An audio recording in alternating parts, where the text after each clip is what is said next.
Mente, carácter y personalidad. Tomo 1. Capítulo 25. Amor y sexualidad en la experiencia humana. Nota introductoria. Elena G. de White vivió y trabajó en una época en la que se ejercía gran restricción al hablar en público o escribir acerca del sexo y las relaciones sexuales entre los esposos. Ella se había casado con Jaime White el 30 de agosto de 1846, después de haber orado mucho y convencerse de que era el paso correcto. Debiera notarse que hacía tiempo había comenzado su ministerio, pues hacía 20 meses que había estado recibiendo visiones del Señor. Como resultado de esta unión con Jaime, Elena tuvo 4 hijos, nacidos en 1847, 1849, 1854 y 1860. En la década de 1860, la década de 2 visiones básicas sobre reforma pro salud, 6 de junio de 1863 y 25 de diciembre de 1865, Elena de White comenzó a tratar asuntos relacionados con el sexo. Declaraciones posteriores desarrollaron más el tema. Al referirse al acto sexual en el matrimonio, empleó expresiones tales como el privilegio de la relación matrimonial, el privilegio de la relación familiar y los privilegios sexuales. Para obtener un concepto exacto y equilibrado de las enseñanzas de Elena de White en esta delicada área, deberían tomarse las declaraciones en conjunto. Debería observarse el equilibrio que se revela en muchas de sus declaraciones. Debería tomarse nota cuidadosa del significado de las palabras que utiliza. A veces usa palabras tales como pasión y propensiones. Con frecuencia se las califica con palabras tales como inferiores, naturales, sensuales, depravadas, corruptas. Este lenguaje fuerte podría conducir a algunos lectores a suponer que se condenan todas las pasiones y que toda actividad sexual es mala. Las siguientes citas difícilmente apoyarían esta idea. Dios requiere que usted no solo controle sus pensamientos, sino también sus pasiones y sus afectos. La pasión y el afecto son agentes poderosos. Cuide con firmeza sus pensamientos, sus pasiones y sus afectos. No los degrade para atender a la sensualidad. Elévelos, las pasiones y los afectos, a la pureza, dedíquelos a Dios. Todas las propensiones naturales deben sujetarse a las facultades superiores del alma. En el mismo contexto en que usa algunas de esas expresiones fuertes, ella recomienda que las pasiones sean controladas por lo que llama facultades más elevadas y nobles, la razón, limitación moral y facultades morales. Escribe sobre la temperancia, moderación y de evitar excesos. En el matrimonio, esas pasiones comunes a todos los seres humanos deben estar sujetas a control y deben ser gobernadas. Nótese además, los que consideran la relación matrimonial como una de las ordenanzas sagradas de Dios, protegida por sus santos preceptos, serán controlados por los dictados de la razón. Muy pocos consideran que es un deber religioso gobernar sus pasiones. El pacto matrimonial cubre pecados del más vil carácter. Sacrifican la vida y la salud sobre el altar de las bajas pasiones. Someten las facultades superiores y más nobles a las propensiones animales. El amor es un principio puro y sagrado, pero la pasión concupiscente no admite restricción. No permite que la razón le dicte órdenes ni la controle. Ella escribe que la relación matrimonial es una institución sagrada que puede ser pervertida. Menciona que se abusa de los privilegios sexuales. Además, no condena la pasión en sí, sino la pasión baja y sensual. Y vale la pena observar que Elena de White describe la intimidad del matrimonio como un privilegio. Aunque hizo advertencias contra una conducta sexual indecorosa en el matrimonio, escribió que había momentos en que los afectos correctamente limitados podían ser liberados. Otra declaración iluminadora es digna de un examen cuidadoso. Con respecto al matrimonio, yo diría, lea la palabra de Dios.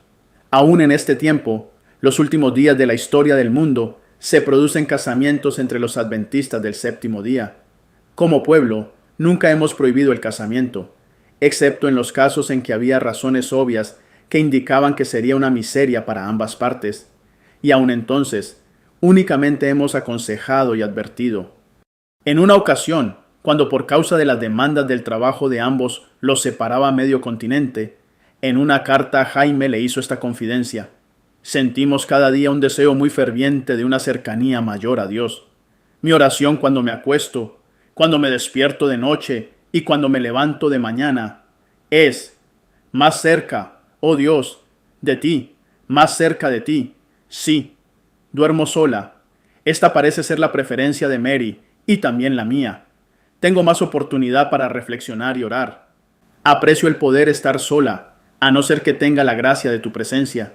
Quiero compartir mi cama solo contigo. En ningún momento participó en enseñanzas que requerían un tipo de relación platónica, como de hermanos en el matrimonio, ni las aprobó. Al tratar con algunos que insistían en enseñanzas de este tipo, Elena de White aconsejó en contra de esas ideas. Detenerse en ellas, escribió, abre el camino para que Satanás obre sobre la imaginación, de modo que el resultado será la impureza en vez de la pureza. Para cada privilegio legítimo y dado por Dios, Satanás sugiere una falsificación. Procura reemplazar los pensamientos santos y puros con pensamientos impuros. Desea sustituir la santidad del amor matrimonial con la permisividad, la infidelidad, los excesos y la perversión, el sexo premarital, el adulterio, el animalismo dentro y fuera del matrimonio y la homosexualidad. A todas estas cosas se refiere este capítulo. Lo positivo, palabras de privilegio y consejo. Jesús y la relación familiar. Jesús no impuso el celibato a ninguna clase de hombres. No vino para destruir la sagrada institución del matrimonio, sino para exaltarla y devolverle su santidad original. Mira con agrado la relación familiar donde predomina el amor puro y abnegado. Había Cristo dispuesto que hombres y mujeres se unieran en el santo lazo del matrimonio, para formar familias cuyos miembros, coronados de honor, fueran reconocidos como miembros de la familia celestial. El propósito de Dios se cumple en el matrimonio. Todos los que contraen relaciones matrimoniales con un propósito santo, el esposo para obtener los afectos puros del corazón de una mujer, y ella para suavizar, mejorar y completar el carácter de su esposo, cumplen el propósito que Dios tiene para ellos, el privilegio de la relación matrimonial. Ellos, los cristianos que se casaron, deberían considerar debidamente el resultado de cada privilegio de la relación matrimonial, y el principio santificado debería ser la base de toda acción. Ella escribió acerca de las fortificaciones destinadas a conservar el carácter sagrado y privado de la relación familiar. ¿Cuándo pueden ser liberados los afectos? Deberían mantenerse sujetos los afectos juveniles hasta que llegue el tiempo en que la edad y la experiencia suficientes permitan liberarlos con honra y seguridad. El peligro de llevar lo legítimo a excesos. Comer, beber o casarse y darse en casamiento no es pecado en sí mismo. Era legítimo casarse en el tiempo de Noé, y es legítimo casarse ahora si lo que es legítimo es tratado en forma adecuada y no se lo lleva a excesos pecaminosos. En los días de Noé, el deseo desordenado y excesivo de lo que en sí mismo era legítimo, cuando se lo usaba correctamente, hizo que el matrimonio fuera pecaminoso delante de Dios. Hay muchos que están perdiendo su alma en esta época del mundo al ser absorbidos por el pensamiento del matrimonio y de la relación matrimonial en sí misma. Dios ha puesto a los seres humanos en el mundo y es el privilegio de ellos comer, beber, comerciar, casarse y ser dados en casamiento, pero solamente es seguro hacer estas cosas en el temor de Dios. Deberíamos vivir en este mundo teniendo en cuenta el mundo eterno. El matrimonio no es una licencia para dar rienda suelta a las pasiones sensuales. Son pocos los que consideran que es un deber religioso gobernar sus pasiones. Se han unido en matrimonio con el objeto de su elección, y por lo tanto, razonan que el matrimonio santifica la satisfacción de las pasiones más bajas. Aún hombres y mujeres que profesan piedad, dan rienda suelta a sus pasiones concupiscentes, y no piensan que Dios los tiene por responsables del desgaste de la energía vital, que debilita su resistencia y enerva todo el organismo. El pacto matrimonial cubre pecados del más vil carácter. Hombres y mujeres que profesan ser piadosos degradan su propio cuerpo por la satisfacción de pasiones corrompidas, y así se rebajan a un nivel más bajo que el de los brutos. Abusan de las facultades que Dios les ha dado para que las conserven en santificación y honra. Sacrifican la vida y la salud sobre el altar de las bajas pasiones. Someten las facultades superiores y más nobles a las propensiones naturales. Los que así pecan ignoran el resultado de su conducta, la necesaria distinción entre el amor y la concupiscencia. No es amor puro el que impulsa a un hombre a hacer de su esposa un instrumento que satisfaga su concupiscencia. Es expresión de las pasiones animales que claman por ser satisfechas. Cuán pocos hombres manifiestan su amor tal y como dice el apóstol, así como Cristo amó a la iglesia y se entregó a sí mismo por ella, no para contaminarla, sino para santificarla, para que fuera santa y sin mancha. Efesios 5, 25 al 27. Esta es la calidad del amor que en las relaciones matrimoniales Dios reconoce como santo. El amor es un principio puro y sagrado, pero la pasión concupiscente no admite restricción. No quiere que la razón le dicte órdenes ni la controle. No vislumbra las consecuencias. No quiere razonar de la causa al efecto.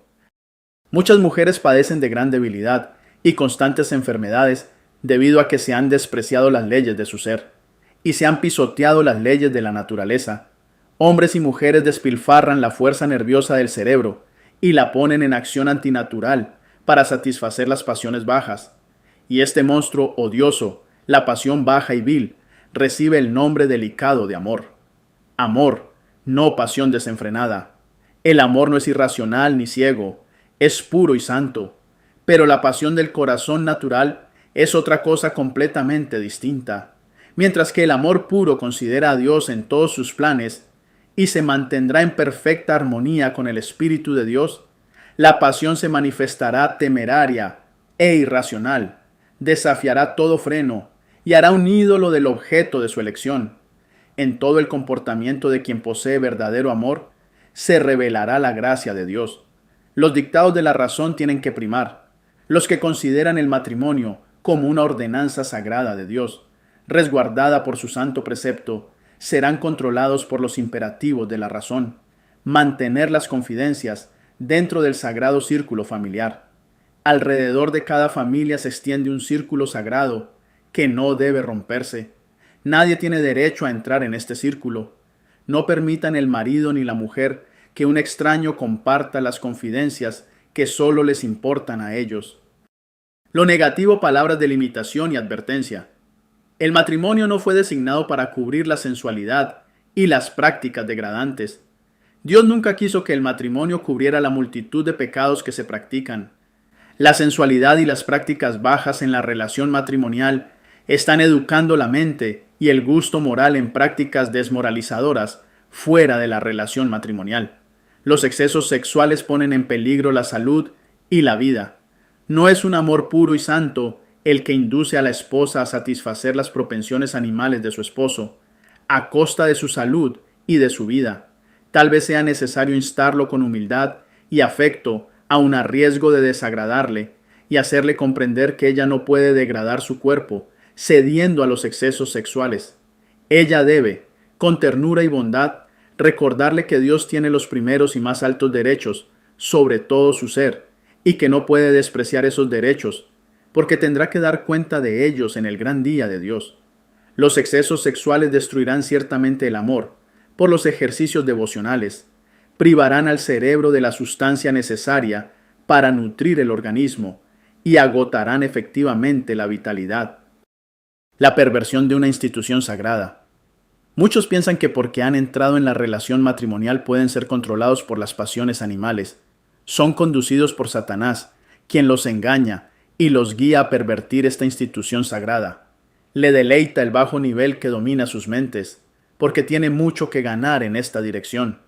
Él sabe que, si puede citar las pasiones más bajas y mantenerlas bajo su dominio, no tiene que preocuparse por su experiencia cristiana, pues las facultades morales e intelectuales estarán subordinadas, mientras las propensiones naturales predominarán y mantendrán el poder. Y estas pasiones bajas se fortalecerán con el ejercicio, mientras que las cualidades más nobles se debilitarán cada vez más. El abuso de los privilegios sexuales en el matrimonio. Las pasiones carnales acariciadas y complacidas, llegan a ser muy fuertes en esta época, y sus resultados son innumerables males en la vida matrimonial. En lugar de desarrollarse la mente y ser el poder controlador, las propensiones carnales gobiernan sobre las facultades más elevadas y nobles, hasta que son llevadas a la sujeción de esas propensiones. ¿Cuál es el resultado? Los delicados órganos de las mujeres se desgastan y enferman. Ya no es seguro tener hijos. Se ha abusado de los privilegios sexuales.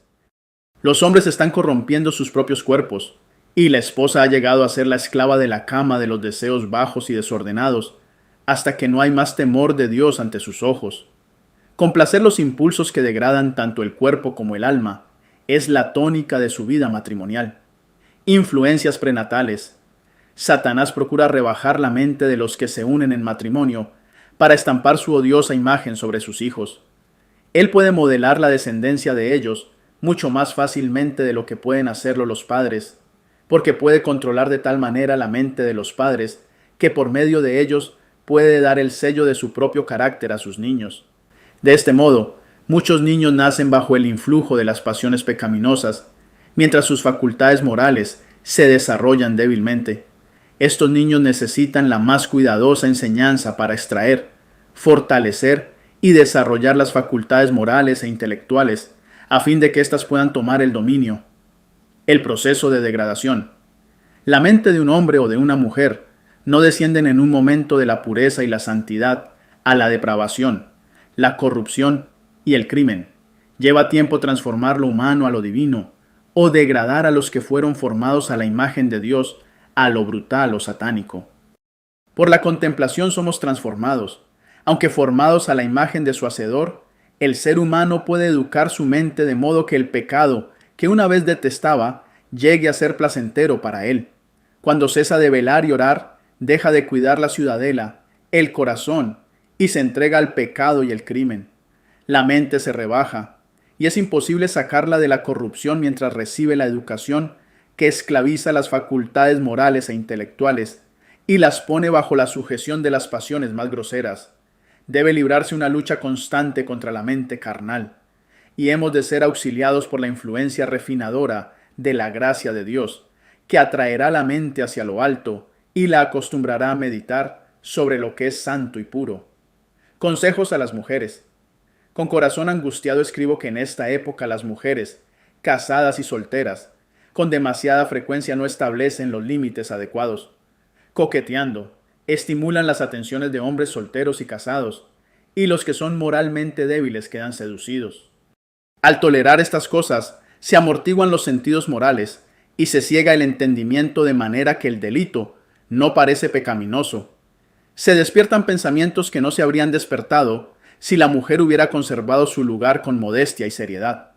Puede ser que ella misma no tuvo un propósito o motivo ilícito, pero estimuló a hombres que son tentados y que necesitan toda la ayuda que puedan obtener de quienes los traten.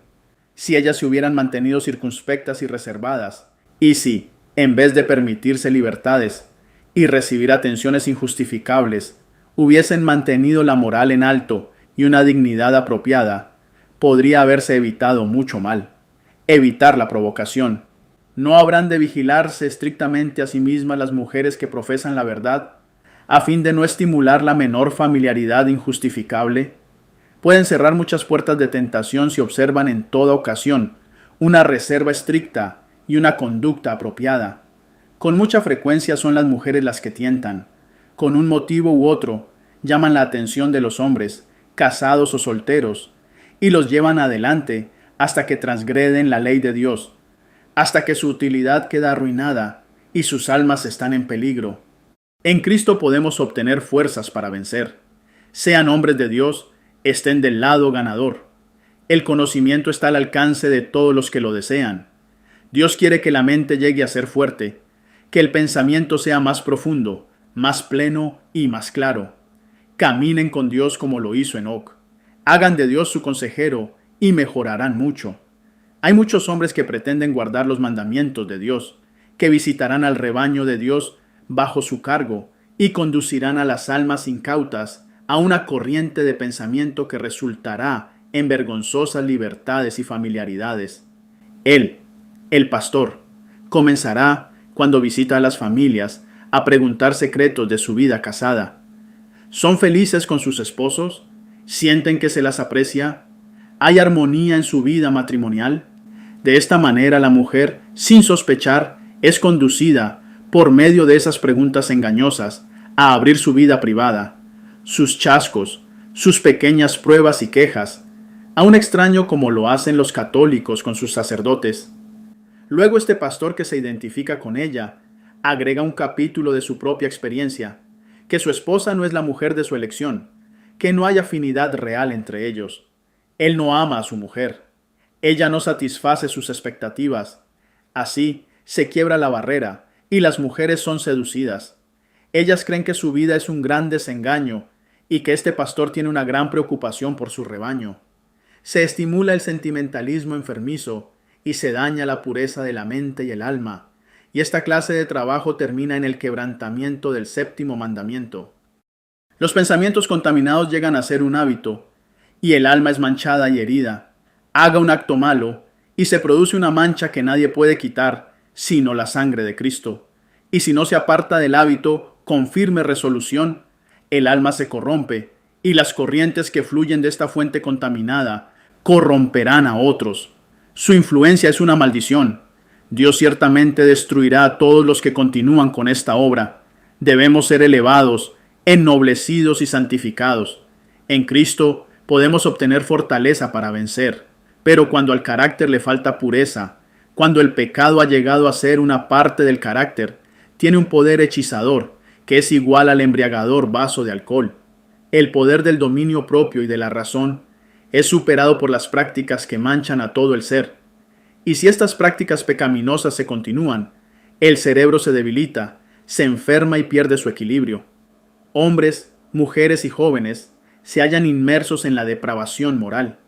Diariamente aumentan los peligros morales a los que todos, ancianos y jóvenes, están expuestos.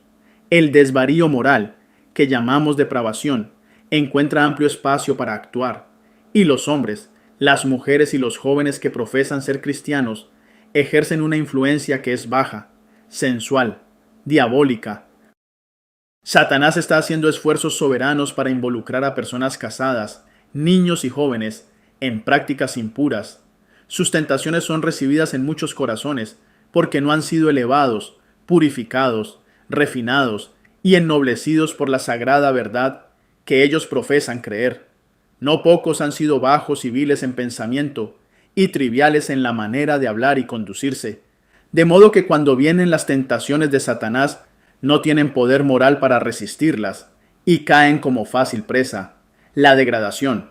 Las continuas tentaciones de Satanás están diseñadas para debilitar el gobierno del ser humano sobre su propio corazón, para minar su poder de dominio propio. Conduce al ser humano a romper los lazos que lo conectan con una unión santa y feliz con su Hacedor. Entonces, cuando está desconectado de Dios, la pasión obtiene el control sobre la razón y el impulso sobre los principios, y llega a ser pecaminoso en pensamiento y actos. Se pervierte su juicio, su razón parece estar debilitada y necesita volver a ser el mismo para regresar a Dios por medio de una visión correcta de sí mismo a la luz de la palabra de Dios. Eviten leer, ver y escuchar lo impuro. Los que no quieran ser víctimas de las trampas de Satanás deben guardar bien las avenidas del alma. Han de evitar el leer, mirar u oír lo que podría sugerir pensamientos impuros. No se debe permitir que la mente se espacie al azar en cualquier tema que sugiera el enemigo de nuestras almas. Hay que vigilar fielmente el corazón, o los males de afuera despertarán los males de adentro, y el alma vagará en tinieblas. Usted ha de llegar a ser un fiel centinela de sus oídos, sus ojos y todos sus sentidos si desea controlar su mente e impedir que pensamientos vanos y corruptos manchen su alma. Únicamente el poder de la gracia puede realizar esta obra tan deseable. Novelas lujuriosas y pornografía. Las figuras impuras tienen una influencia corruptora. Muchos leen ansiosamente las novelas y como resultado, su imaginación se contamina. En los transportes públicos se hacen circular fotografías de mujeres desnudas para la venta. Estas odiosas fotografías también se encuentran en los estudios fotográficos y se cuelgan en las paredes de los que venden grabados. Esta es una época en que la corrupción prolifera por todas partes. La concupiscencia de los ojos y las pasiones corrompidas se despiertan por la contemplación y la lectura. La mente se complace en contemplar escenas que despiertan las pasiones más viles y bajas. Estas viles imágenes, vistas por una imaginación contaminada, corrompen la moral y preparan a los seres engañados y apasionados a dar rienda suelta a sus pasiones lujuriosas. Luego siguen pecados y crímenes que arrastran a los seres formados a la imagen de Dios a un nivel semejante al de las bestias, hundiéndolos finalmente en la perdición. Evite leer y mirar cosas que sugieran pensamientos impuros. Cultive las facultades intelectuales y morales. La mente es el factor determinante. Dijo Pablo, con la mente sirvo a la ley de Dios. Romanos 7, 25. Nubles esta mente por medio de la satisfacción de los apetitos y de las pasiones pecaminosas, y las facultades morales se debilitarán de tal modo que lo sagrado y lo común se pondrán al mismo nivel. La masturbación. Jóvenes y niños de ambos sexos participan de la contaminación moral y practican el asqueroso vicio solitario destructor de cuerpo y alma. Muchos de los que profesan ser cristianos están tan atontados por la misma práctica que sus sensibilidades morales no pueden ser despertadas para comprender que es pecaminosa y que si persisten en ello terminarán destruyendo completamente el cuerpo y la mente. El hombre, el ser más noble de la tierra, formado a la imagen de Dios, se transforma en una bestia, se embrutece y corrompe. Todo cristiano tendrá que aprender a refrenar sus pasiones y a guiarse por los buenos principios. Si no lo hace, es indigno del nombre de cristiano. Algunos que ostensiblemente profesan el cristianismo no comprenden el pecado del abuso propio y sus resultados inevitables. Un hábito inveterado ha cegado su entendimiento. No se dan cuenta del carácter excesivamente pecaminoso de este pecado degradante que enerva y destruye su fuerza nerviosa y cerebral. Los principios morales se debilitan cuando están en conflicto con un hábito arraigado. Los solemnes mensajes del cielo no pueden impresionar con fuerza el corazón que no está fortalecido contra la práctica de este vicio degradante. Los nervios sensibles del cerebro han perdido su tonicidad por la excitación mórbida, destinada a satisfacer un deseo antinatural de complacencia sensual. Los nervios del cerebro que relacionan todo el organismo entre sí son el único medio por el cual el cielo puede comunicarse con el hombre y afectan su vida más íntima. Cualquier cosa que perturbe la circulación de las corrientes eléctricas del sistema nervioso disminuye la fuerza de las energías vitales y como resultado se atenúa la sensibilidad de la mente. Algunos niños comienzan a practicar la contaminación propia en su infancia y al aumentar en años, las pasiones lujuriosas crecen con su crecimiento y se fortalecen con su fuerza. Sus mentes no están tranquilas. Las señoritas desean la compañía de los varones y los varones la de las niñas. Su comportamiento no es reservado ni modesto. Son atrevidos y audaces y se toman libertades indecentes. El hábito del abuso propio ha rebajado sus mentes y ha manchado sus almas. Relaciones sexuales antes del casamiento. Consejo a un joven adventista del séptimo día. Pocas tentaciones son más peligrosas o más fatales para los jóvenes que la tentación a la sensualidad, y ninguna será, si se cede a ella, más ruinosa para el alma y el cuerpo por el tiempo y la eternidad. Se me mostró cuando tú estabas en compañía de ella en horas de la noche. Tú sabes mejor cómo pasaban esas horas. Tú me llamaste para preguntarme si habías quebrantado los mandamientos de Dios. Te pregunto, ¿no los has quebrantado? ¿Cómo han usado sus horas juntos noche tras noche? ¿Fueron tus actitudes, tus posiciones, tus afectos, tales que desearías que fueran registrados todos en los libros del cielo? Yo vi y oí cosas que harían sonrojar a los ángeles. Ningún joven debería hacer lo que tú hiciste con ella, a menos que estés casado con ella. Y me sorprendió que no percibieras el asunto más claramente. Te escribo ahora para rogarte por amor a tu alma, que no te entretengas más con la tentación. Haz una obra rápida en quebrar este hechizo, que como una terrible pesadilla ha estado sobre ti. Libérate ahora y para siempre, si tienes algún deseo del favor de Dios. Has pasado horas de la noche en compañía de ella, porque ambos estaban apasionados. En el nombre del Señor, termina tus atenciones hacia ella o cásate con ella. Sería mejor que te casaras con ella que estar en su compañía y conducirte como solamente un hombre y su esposa deberían hacerlo cuando están juntos. Si durante tu vida deseas gozar de la compañía de ella, como parece que ahora la estás gozando, fascinado con ella, ¿por qué no dar un paso más allá de los que ya has dado y te haces su legítimo protector y tienes el derecho indiscutido de dedicar las horas que desees en su compañía? Los actos y las conversaciones de ustedes ofenden a Dios. La homosexualidad, el pecado específico de Sodoma. No ignoramos la caída de Sodoma debido a la corrupción de sus habitantes. Aquí el profeta ha especificado los males particulares que llevaron a la inmoralidad. Ahora vemos que existen en el mundo los mismos pecados que hubo en Sodoma, y que trajo sobre ella la ira de Dios, incluso su completa destrucción. Los pecados de los antediluvianos y los de Sodoma están aumentando. Por todas partes vemos náufragos de la humanidad, el culto familiar descuidado, hogares quebrantados. Hay un extraño abandono de los principios buenos, un rebajamiento de la norma de la moralidad. Están aumentando con rapidez los pecados que atrajeron los juicios de Dios sobre la tierra en ocasión del diluvio y destrucción de Sodoma por el fuego. Invaden la iglesia hoy. La impureza está hoy muy difundida, aún entre los profesos seguidores de Cristo. La pasión está desenfrenada.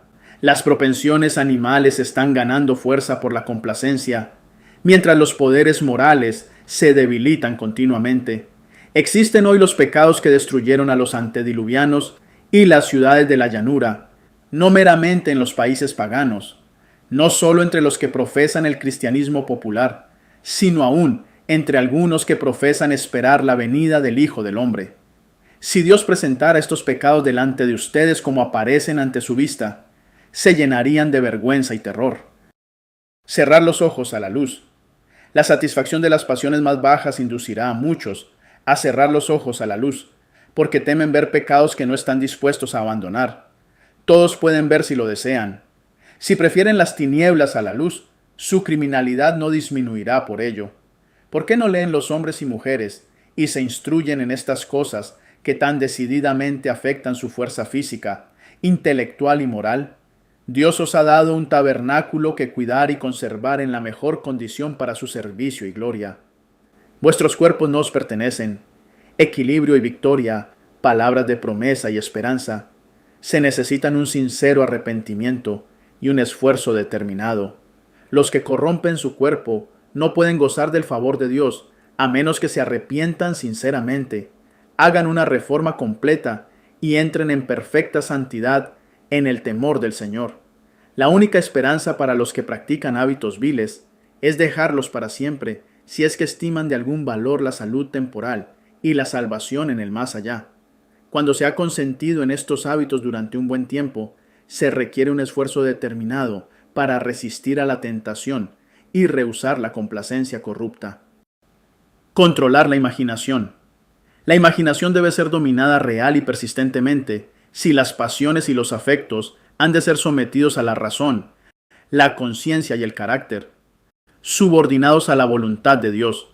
Todos los que tienen una verdadera comprensión de lo que significa ser cristiano, saben que los seguidores de Cristo, como discípulos suyos, están en la obligación de dominar todas sus pasiones y colocar sus facultades físicas y mentales en perfecta sumisión a la voluntad de Cristo. Aquellos que están dominados por sus pasiones no pueden ser seguidores de Cristo. Están muy entregados al servicio de su Maestro, el originador de todo mal, para dejar sus hábitos corruptos y escoger servir a Cristo. Los pensamientos son un factor decisivo. Los pensamientos impuros conducen a actos impuros. Si Cristo es el tema de contemplación, los pensamientos estarán muy separados de todo tema que lo conduzca a actos impuros. La mente se fortalecerá al espaciarse en temas elevadores. Si se la educa para correr por cauces de pureza y santidad, llegará a ser saludable y vigorosa. Si se la instruye para considerar temas espirituales, naturalmente se inclinará hacia ellos. Pero esta atracción de los pensamientos hacia las cosas celestiales no se puede obtener sin el ejercicio de la fe en Dios y sin una dependencia ferviente y humilde de Él, para obtener esa gracia y fuerzas que serán suficientes para toda emergencia. El pecado de la fantasía. Usted es responsable ante Dios por sus pensamientos. Si usted consiente en vanas imaginaciones y permite que su mente se ocupe de temas impuros, en cierto grado es tan culpable delante de Dios como si sus pensamientos se tradujeran en acción. Lo único que impide la acción es la falta de oportunidad. Controlar los pensamientos. Usted debería controlar sus pensamientos. Esta no será una tarea fácil. No puede realizarla sin un íntimo e incluso un severo esfuerzo. Dios no solo requiere que controle sus pensamientos, sino también sus pasiones y afectos. Su salvación depende de que se gobierne a sí mismo en estas cosas. La pasión y el afecto son poderosos agentes. Si se los aplica mal, si se los pone en operación por motivos equivocados, si se los extravía, son poderosos para causar su ruina y dejarlo como un miserable náufrago, sin Dios y sin esperanza. Los pensamientos abrigados llegan a ser un hábito. Cuando se albergan pensamientos impuros, estos llegan a ser hábito y el alma queda desfigurada y contaminada. Una vez cometida una mala acción, queda una mancha que no la puede quitar sino la sangre de Cristo. Y si el hábito no es rechazado con firme determinación, el alma se corrompe y las corrientes que fluyen de esta fuente corrompida contaminarán a otros. Pensamientos debidamente controlados. Necesitamos asignarle un elevado valor al recto control de nuestros pensamientos, porque eso prepara la mente y el alma para trabajar armoniosamente para el Maestro. Es necesario para nuestra paz y felicidad en esta vida que nuestros pensamientos estén centrados en Cristo. Como piensa el hombre, así es. Nuestro avance en la pureza moral depende de lo correcto que sea nuestro pensar y actuar. Los malos pensamientos destruyen el alma. El poder convertidor de Dios cambia el corazón refinando y purificando los pensamientos. A menos que se haga un esfuerzo decidido para mantener los pensamientos centrados en Cristo, la gracia no puede manifestarse en la vida. La mente debe entrar en la lucha espiritual. Cada pensamiento tiene que ser puesto en cautiverio a la obediencia de Cristo. Necesitamos un constante sentido del poder ennoblecedor de los pensamientos puros y de la influencia deletérea de los pensamientos malos. Pongamos nuestros pensamientos en cosas santas, sean puros y santos, porque la única seguridad para cada alma es el recto pensar. Debemos usar todo medio que Dios ha puesto a nuestro alcance para el gobierno y el cultivo de nuestros pensamientos. Hemos de poner nuestras mentes en armonía con su mente. Su verdad nos santificará cuerpo, alma y espíritu, y podremos levantarnos sobre la tentación. La alimentación es un factor importante. No se puede repetir con demasiada frecuencia que todo lo que entra en el estómago afecta no solo al cuerpo, sino finalmente también a la mente. El alimento pesado y estimulante afiebra a la sangre, altera el sistema nervioso y frecuentemente embota la percepción moral, de modo que la razón y la conciencia son dominadas por los impulsos sensuales. Es difícil, y además casi imposible, que tenga paciencia y dominio propio el que es intemperante en la alimentación. La carne descontrola y fortalece las bajas pasiones. No debe ponerse carne delante de nuestros hijos. Su influencia tiende a descontrolar y fortalecer las pasiones inferiores, y tiende a amortiguar las facultades morales. Los cereales y las frutas, preparados sin grasa y en forma tan natural como sea posible, deben ser el alimento destinado a todos aquellos que aseveran estar preparándose para ser trasladados al cielo. Cuanto menos excitante sea nuestra alimentación, tanto más fácil será dominar las pasiones. La complacencia del gusto no debe ser consultada sin tener en cuenta la salud física, intelectual o moral. Mate la tentación. Las pasiones inferiores tienen su sede en el cuerpo y obran por su medio. Las palabras carne, carnal o concupiscencias carnales abarcan la naturaleza inferior y corrupta. Por sí misma la carne no puede obrar contra la voluntad de Dios. Se nos ordena que crucifiquemos la carne con los afectos y las concupiscencias. ¿Cómo lo haremos? ¿Infligiremos dolor al cuerpo? No, pero daremos muerte a la tentación a pecar. Debe expulsarse el pensamiento corrompido. Todo intento debe someterse al cautiverio de Jesucristo. Todas las propensiones pecaminosas deben sujetarse a las facultades superiores del alma. El amor de Dios ha de reinar supremo. Cristo tiene que ocupar un trono indiviso. Nuestros cuerpos deben ser considerados como su posesión adquirida. Los miembros del cuerpo han de llegar a ser los instrumentos de la justicia. Cambie las sugerencias impuras por pensamientos puros y nobles. Debe mantenerse la mente meditando en temas puros y santos. Tiene que rechazarse de inmediato toda sugestión impura y deben cultivarse pensamientos puros, ennoblecedores, la santa contemplación, obteniendo así más y más conocimiento de Dios, ejercitando la mente en la contemplación de las cosas celestiales.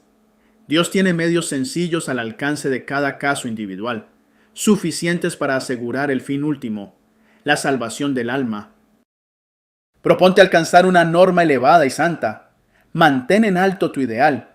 Actúa con firme determinación, como Daniel, intrépidamente, con perseverancia, y nada que pueda hacer el enemigo estorbará tu progreso. A pesar de los inconvenientes, de los cambios, de las perplejidades, tú puedes crecer constantemente en vigor mental y en poder moral. Someter las pasiones. Cada pasión no santificada ha de ser puesta bajo el control de la razón santificada mediante la gracia abundantemente otorgada por Dios en cada emergencia. Pero no permita que se cree una emergencia, que haya un acto voluntario que lo ponga donde será asaltado por la tentación, o de la menor ocasión para que otros piensen que es culpable de indiscreción. Aléjese del borde del precipicio. No procure ver cuán cerca puede caminar del borde del precipicio con seguridad. Evite la primera aproximación al peligro. No se puede jugar con los intereses del alma. Su capital es su carácter. Cuídelo como cuidaría un tesoro valioso. Deben abrigarse firme y constantemente la pureza moral, el respeto propio y un fuerte poder de resistencia. Nadie piense que puede vencer sin la ayuda de Dios. Usted debe tener la energía, la fortaleza, el poder de una vida interior desarrollada dentro suyo. Entonces podrá llevar fruto para piedad y tendrá un repudio intenso por el vicio. Usted necesita esforzarse constantemente para alejarse de lo terreno, de las conversaciones vulgares, de todo lo sensual, y apuntar a la nobleza del alma y a un carácter puro y sin mancha. Su nombre puede permanecer tan puro que, con justicia, no podrá relacionarse con nada deshonesto o injusto, sino que será respetado por todo lo bueno y puro, y podrá ser anotado en el libro de la vida del Cordero. Satanás o Cristo controlan.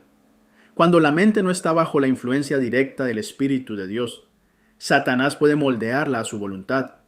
Depravará todas las facultades de raciocinio que pueda controlar. Está completamente opuesto a Dios en sus gustos, puntos de vista, preferencias, simpatías y antipatías, elección de las cosas y propósitos. No hay gusto por las cosas que Dios ama o aprueba, sino un deleite en aquellas cosas que Él desprecia. Si Cristo habita en el corazón, estará en todos nuestros pensamientos. Nuestros pensamientos más profundos serán de Él, de su amor, su pureza. Él llenará todas las cámaras de nuestra mente. Nuestros afectos se centrarán en Jesús. Todas nuestras esperanzas y expectativas estarán relacionadas con Él. Vivir la vida que ahora vivimos por fe en el Hijo de Dios, aguardando y amando su venida, será el gozo supremo del alma. Él será la corona de nuestro gozo, una vigilancia de por vida. Mientras dure la vida, es preciso resguardar los afectos y las pasiones con un propósito firme. Hay corrupción interna, hay tentaciones externas, y siempre que deba avanzar la obra de Dios, Satanás hará planes para disponer las circunstancias de modo que la tentación sobrevenga con poder aplastante sobre el alma. No podemos estar seguros ni un momento a menos que dependamos de Dios y nuestra vida esté oculta con Cristo en Dios. Dios está preparando un pueblo. El pueblo de Dios no solo debe conocer su voluntad, también debe practicarla. Muchos serán eliminados del número de los que conocen la verdad porque no fueron santificados por ella. La verdad ha de penetrar en sus corazones, santificarlos y limpiarlos de toda mundanalidad y sensualidad en su vida más íntima. El templo del alma debe ser limpiado. Cada acto secreto es como si estuviéramos en la presencia de Dios y de los santos ángeles, ya que todas las cosas están abiertas ante Dios, y de Él nada se puede esconder. Dios está purificando a un pueblo para que tenga manos limpias y corazones puros, a fin de estar delante de Él en el juicio. Debe elevarse la norma, purificarse la imaginación, debe abandonarse el apasionamiento que rodea a prácticas degradantes, y tiene que elevarse el alma a pensamientos puros y a prácticas santas. Todos los que soporten la prueba y la aflicción que está delante de nosotros serán participantes de la naturaleza divina, habiendo huido de la corrupción que hay en el mundo a causa de la concupiscencia, y no participado en ello. Si te ha gustado este video, te invito para que te suscribas si no lo has hecho y para que le des clic en la campanita y de esta manera YouTube te avise cuando subo mi próximo video. También te invito para que escribas en la caja de comentarios y me dejes tus impresiones. Y si me quieres apoyar, lo puedes hacer también con un like, con un me gusta y también para que compartas este video a aquellas personas que tú creas que se pueden beneficiar con este tipo de contenidos.